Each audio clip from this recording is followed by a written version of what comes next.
నమస్తే. నేను మీ కుప్ప పద్మిని. ఇన్నాళ్ళు మీ సపోర్ట్‌ని నాకందిస్తూ, మీ ప్రేమని నాకందిస్తున్న ప్రతి ఒక్కరికి కృతజ్ఞతలు. ఇప్పుడు చూడబోతున్న ఈ వీడియో కూడా ఖచ్చితంగా మీకు ఉపయోగపడుతుంది.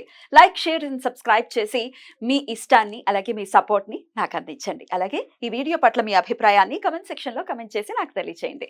నమస్తే. నమస్కారం. శుభోదయం కార్యక్రమానికి స్వాగతం. ఈరోజు 19వ తారీఖు సెప్టెంబర్ నెల 2024వ సంవత్సరం గురువారం. శ్రీ క్రోధినామ సంవత్సరం దక్షిణాయనం వర్ష ఋతువు. ఈరోజు భాద్రపద మాస బహుళపక్ష విధియ తిథి రాత్రి 12:39 వరకు, తదుపరి తదియా తిథి. ఉత్తరాభాద్ర నక్షత్రం ఉదయం 8:04 వరకు, రేవతి నక్షత్రం రాత్రి తెల్లవారుజామున 5:15 వరకు, తదుపరి అశ్విని నక్షత్రం. వృద్ధి యోగం సాయంత్రం 7:19 వరకు, తదుపరి ధ్రువం యోగం. తైతల కరణం మధ్యాహ్నం 2:28 వరకు, గరజి కరణం రాత్రి 12:39 వరకు, తదుపరి వాణిజ్య కరణం ఉంటాయి. నక్షత్ర వర్జం సాయంత్రం 6:19 నుండి 8:04 వరకు. అమృతకాలం రాత్రి 3:08 నుండి 4:12 వరకు. హైదరాబాద్ ప్రాంతం వారికి సూర్యోదయం ఉదయం 6:05 సూర్యాస్తమయం సాయంత్రం 6:15 చంద్రోదయం సాయంత్రం 7:15 చంద్రాస్తమయం ఉదయం 7:05 అభిజిత్ ముహూర్తం పగలు 11:45 నుండి మధ్యాహ్నం 12:34 వరకు.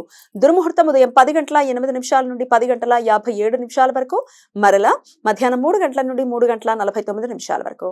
రాహుకాలం మధ్యాహ్నం 1:41 నుండి 3:12 వరకు. గుళిక కాలం ఉదయం 9:07 నుండి 10:38 వరకు. యమగండం ఉదయం 6:05 నుండి 7:36 వరకు. ఈ రోజు విధియా తిథి ప్రదోషకాల వ్యాప్తి ఉండటం వలన ఈ రోజు అశూన్య శయన వ్రతం. నారద పురాణం ప్రకారం చాతుర్మాస్య దీక్షా సమయంలో విష్ణుమూర్తి, లక్ష్మీదేవి పాలకడలపై శేషతల్పముపై విశ్రాంతి తీసుకుంటారు అని కథనం. ఈ రోజు దంపతులు పగటిపూట ఉపవాసం ఉండి రాత్రిపూట పళ్ళు, పాలు మాత్రమే తీసుకుంటారు. పగటిపూట క్షీరసాగరంలో శేషతల్పంపై పవళించిన విష్ణుమూర్తి పాదసేవ చేస్తున్న లక్ష్మీదేవి చిత్రపటానికి గాని, ప్రతిమకు గాని షోడశోపచారాలతో పూజ చేసి రాత్రిపూట ఆది దంపతులకి శయనోత్సవం నిర్వహించి మరుసటి రోజు దంపతులు శాస్త్రోక్తంగా వేద పండితులకు వస్త్రాలు, పళ్లతో పాటుగా పరుపుని కాని, చాపను కాని, దిండును కాని, దుప్పటిని కాని దానం చేస్తారు. ఇలా చేయటం వలన దంపతుల మధ్య అన్యోన్యత పెరుగుతుంది అని, వైవాహిక దాంపత్య జీవితం మెరుగుపడుతుంది అని నమ్మకం. ఈరోజు పితృపక్షాలలో భాగంగా ద్వితీయ శ్రార్థం.